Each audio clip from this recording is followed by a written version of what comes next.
बिस्मिल्लाहिर्रहमानिर्रहीम। आऊं आहियां मौला बच थेबो। कोटड़ी मद कबीर प्रेस क्लब खां तालुके मेरापुर जे सहाफ़िन ऐं सोशल माण्हुनि वॾेरनि ऐं पुलिस जे नाजाइज़नि ख़िलाफ़ु रैली कढी।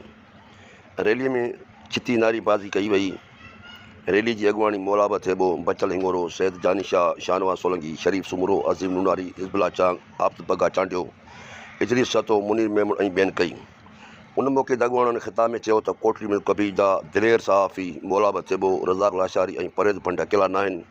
हिननि सां सिंध जा हज़ारे सहाफ़ी गॾु आहिनि। हिननि चयो त मेरापुर जो बदमस्त SHO राजा नवीद, वॾेरो ज़ुल्फ़कार लाशारी, लियाक़त लाशारी ऐं डॉक्टर हैदर खोखर मिली करे हक़ सच लिखण ते सहाफ़ी परवेज़ भंड, रज़ाक लाशारी ऐं मौला बच थेबो खे मौतमार धमकियूं ऐं कूड़ा केस दाख़िल करण जूं धमकियूं ॾियनि था। हिननि चयो त असां धमकियूं ॾींदड़ शरपसंद ऐं सख़्तु लफ़्ज़ में मज़म्मत कयूं था। असां कलमकार वॾेरनि पोतारनि ऐं कमदारीअ जो किरदारु अदा कंदड़ पुलिस जा किरियल कारनामा ज़रूरु पधिरा कंदा रहंदासीं।